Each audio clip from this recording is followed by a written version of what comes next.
Greetings and salutations to you all once again, and it's me, the Rabbit Inspector.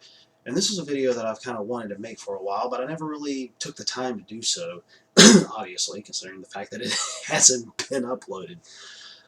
It kind of deals with the whole spending habits that gamers have. Well, actually, some of you out there, they may not even be a habit. Honestly, to me, it kind of was probably like way back when. But I think everybody has spending habits. Maybe they'll buy a little, maybe they'll buy a lot, maybe it's somewhere in between. But this is kind of really a discussion type of video. I really want to hear from you guys. I want to hear what you guys have to say. How are your spending habits when it comes to gaming? Do you always go for sales? Do you always buy something brand new? Do you always shop online? Do you shop in stores? Things of that nature. I'm really interested in hearing things like that because for me, it's kind of a mixed bag.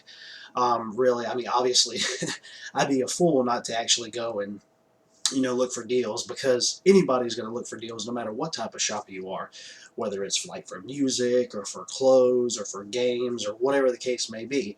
When you find deals, you go for deals, and that's it. And normally, uh, you kind of see them in the digital market, but you also see them a lot in the physical market as well. And knowing me how I'm a physical kind of man, no pun intended, wink, wink, nudge, nudge, giggity, giggity. Um, um, yeah, way off topic there. It comes to me how I'm always also looking online for deals as well. Not say on PlayStation Store, Xbox Live, or things of that nature. I mean, I do when they actually do have sales, but overall, I'm kind of looking online, like on Amazon or eBay, and trying to look on there to see if there's something in particular, because I am a bit of a collector. I'm not like a super mega collector like some of these other people are, how they'll go and they just want to collect everything. I am nothing like that. If it doesn't interest me, I'm not bothering with it. That's just it, plain and simple. Because there's no reason to buy stuff that you're not going to play. I mean, well, if you're a seller or something, then it does make sense, to get up like at the ass crack of dawn and go to garage sales, which we really don't have much down here in the ass crack of the South. At least from where I'm from, anyways, from the area that I'm in. Um, it's if that's kind of one of the things that you do in terms of like a job or something like that, then so be it. I mean, that's all well and good, and of course that makes perfect sense. But the fact of the matter is that's just not me. I mean, I'm not a seller or anything like that. I don't go to get up at the ass crack of dawn to go to these sales or nothing. Actually, as a matter of fact, this past weekend, I wanted to go to this area where they have a whole lot of sales going on. It's like a 30-minute drive away from me, and it's like in the parking lot of a bowling alley, believe it or not, but it's a huge parking lot. And it seems like usually on the weekends, that's when they have the most sales, but there's people there all throughout the week.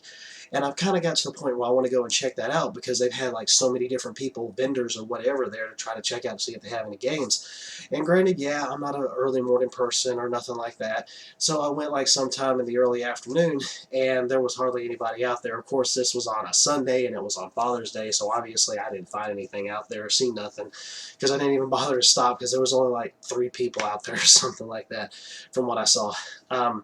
But the thing is like GameStop, for example, if they have some sales or something going on, I'll go there and check that out, even though it's kind of, I kind of have my qualms with GameStop, just as I'm sure anybody else does.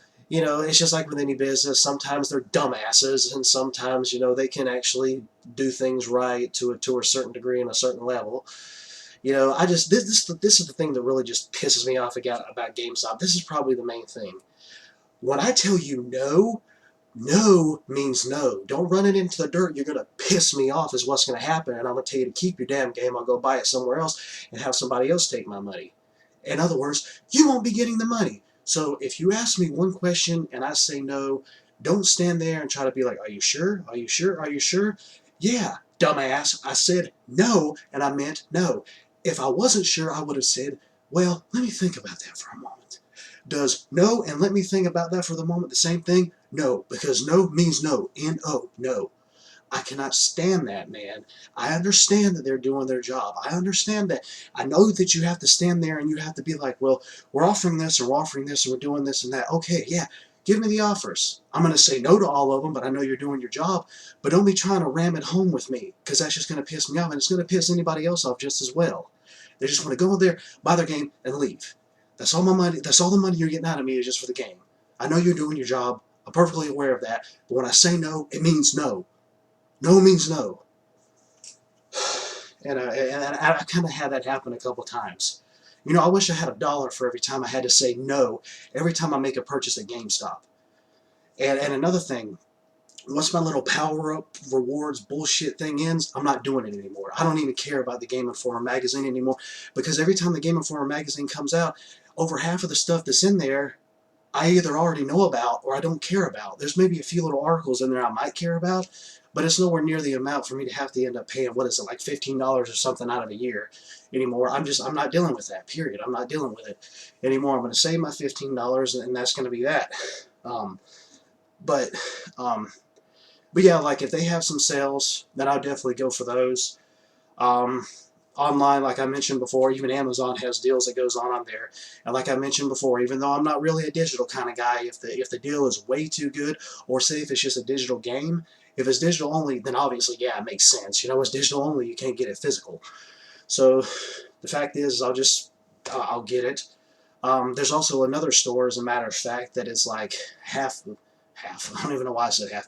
Maybe close to an hour away from me, and it's called Player's Choice. Really, really awesome place. I mean, some of their stuff is overpriced, which I don't mess with, and some other stuff is priced at a certain price point that I can understand, but I'm not going to mess with. But they do have some deals and stuff there, and certain things that I do pick up and that I like for sure. Um, but the thing is how is your guys like spending level when it boils down to that? You know, are you always a person who buys new? There was actually a point in time where I really, if it's a game that I really want, I'm gonna buy it new. I'm gonna buy it day one for sure. You know, and it seems like sometimes whether the critics say that it sucks or whatever, it's like, well, fuck you, I'm a fan, I'm gonna go ahead and get it. You know, that kind of thing. But, I mean, sometimes I'll wait for reviews if it's a game I'm kind of iffy on. But if it's something I really want, I'm like, oh, God, I got to get it day one. Like what I mentioned before, the new God of War, bam, day one purchase. No questions asked. Looks amazing. Huge God of War fan here. And the God of War freaking series is taking a different direction. Definitely going to get it without a shadow of a freaking doubt. But, like, say, for example, here, the new Star Ocean coming out, Integrity and Faithlessness. I'm a it's like I'm a Star Ocean fan, but I've never finished a Star Ocean game. Especially when they have a lot of endings like they do. I have a good few of them. I've got like, I think it's like the first, I don't think it's the first two. One of them was on PS1. I used to have the PS1 version. I got it on PSP as well. Used to have it on PS1. And then there was another version that I think was only released in Japan, and it was like a remade version or something, and that was also released on the PSP. So I got both of those on the PSP, and I've got Last Hope as well. Everybody kind of had their, if you know, their little qualms with that. And I also have the one that's on PS2. Dang, it's kind of skipping my mind at the moment on exactly what it was called. But anyways, that was a great game. I never finished it, but I got pretty far into it. And I thought it was like at that point in time, I thought it was one of the greatest PS2 RPGs that I've ever seen in my life. I mean, that's honestly how I felt about it.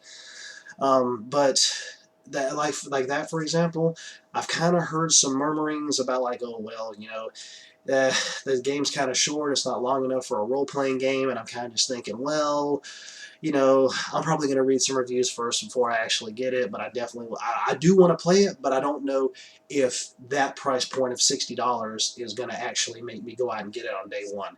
If I'm kind of iffy about it, I'll probably wait till it drops like maybe 30 or something like that.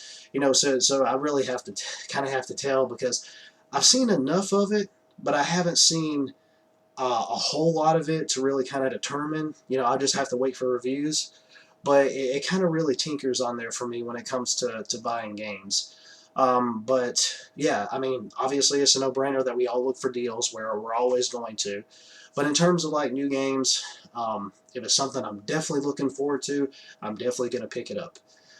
If it's something I'm iffy on, I'm going to wait for reviews or something like that.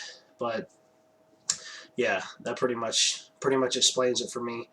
Um, well, I really don't know what else to say.